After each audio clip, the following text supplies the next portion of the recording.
This is an update to my 2012 video on the accessories I put on my 2012 Suzuki V-Strom 650 Adventure. Not a lot has changed on it. Of course, it came with the crash bars and the side hard luggage, which is not on the bike at the moment. I got the optional top box and some other things like the center stand and the hand guards. But all of that was already in my first video. Basically what I wanted to point out on this one was I removed the factory optional accessory down here, which was the lower cowling. And what I did is I installed a skid plate from Enduro Guardian. It's the best one that I could find on the market to protect the oil filter and header pipe when I'm riding off-road, which I do occasionally. Ride up in the mountains on dirt. I can't really ride in my area on dirt too much because it's very sandy and I don't have knobbies. I have Anarchy 3 tires, which are 90% street, and they suck in sand. But anyway, I wanted to point out this Enduro Guardian skid plate, which mounts not to the motor, which is the main reason I bought it. I did not want some cheap motor mounted skid plate which would just transfer the shock of impact to the motor.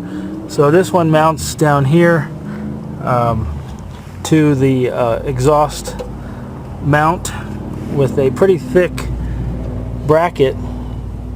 It looks like it's about a 3/8 inch piece of aluminum here. And then this skid plate is a 1/4 inch aluminum. They also make one out of steel, but it was heavier, so I got the aluminum. I figured it would be good enough. And the other place it mounts is to the factory crash bars up here. So, and of course those mount to the frame, so nothing is going to be transferring impact to the motor. And I'm going to show you underneath the skid plate where I have already gotten a few dings from hitting some rocks. I don't know if I can really point that out or not. There's one there. There's some there. This one here caused a little bit of a dent, so that's one I hit pretty hard. But you can see there's quite a few places where I've hit bottom. And you know, if I didn't have this skid plate, that would have been my exhaust getting crushed, and of course it would be a disaster if I hit the oil filter or the motor itself. One more thing I want to mention on this skid plate. When I first put it on, there was enough vibration that it almost caused a humming sound. I could hear it, kind of a high frequency pitch from the skid plate when I was cruising. I don't know, I guess over 45, 50 miles an hour is when I would start to hear it. So what I did to help with that is I got some rubber washers to put here under these bolts, and I think I tried to put it between the skid plate and this bracket, and I can't remember if I was successful, but I at least have it here under the bolt. I also cut some inner tubes and put them around the crash bar, just to give some more dampening between metal and metal, so it wouldn't transfer as much vibration. And then also I sprayed coated the inside with some spray rubber. I wish I could remember the name of it. Let me look for it. Okay, here's the stuff. Rust-Oleum brand undercoating. It's a rubberized spray.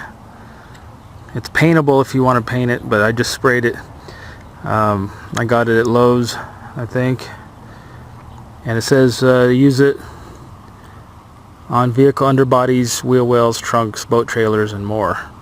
So I just sprayed this on the inside of the skid plate. I didn't know if I didn't hear this from somebody else. I just thought to try it. So I don't know if anyone else has had this issue and tried to fix it, but that's what I did to try to deaden the vibration noise that it was producing. So I just wanted to add that onto this review. I almost forgot to mention these highway pegs that were an option on the Enduro Guardian skid plate. They are awesome. I absolutely love them. They are as far forward and down low as possible, and they've got quite a bit of length to them, so I don't have to be bow-legged and have my feet over here. I can just spread out like I'm on a damn recliner. And of course they fold up. And anyway, you don't have to get that, but it's an option with the Enduro Guardian skid plate. I haven't taken it on as many long adventures as I would like. I did ride in Arizona on the Devil's Highway, old Route 66, which is now Highway 191, from Alpine to Morenci. I did ride it to Colorado last year with my daughter and stayed for a week in Ouray.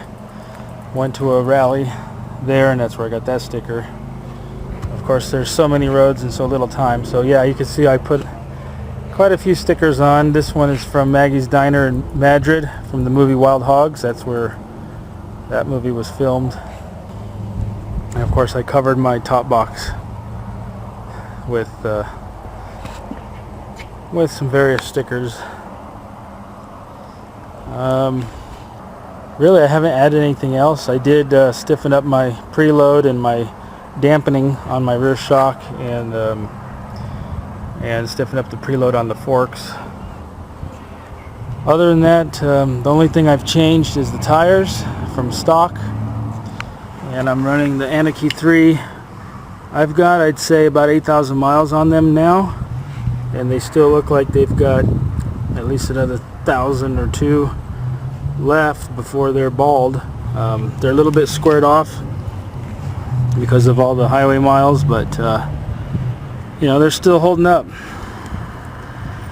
and they're decent road tires. They have a softer edge compound and a harder center for a longer wear. The price isn't too bad for the longevity you get from them. That's the Michelin Anarchy 3. I'm not really doing a review on that tire, so I'll let you look up other reviews for that. Anyway, just wanted to give an update since so many people have watched my video from 2012, and there she is, still going strong. Haven't dropped it yet, even with all the off-road riding I've done, so I haven't had to test those crash bars. But yeah, that's it. Leave your comments below, and if you have any questions, I'll be happy to answer. Still running the stock sprockets and chain, and I'm almost at 13,000 miles. The sprockets look really good. The chain is starting to bind a little bit, but I'm trying to maintain it and lube it as much as I possibly can. Let me just show you the sprocket on the rear. You can see the top of those teeth.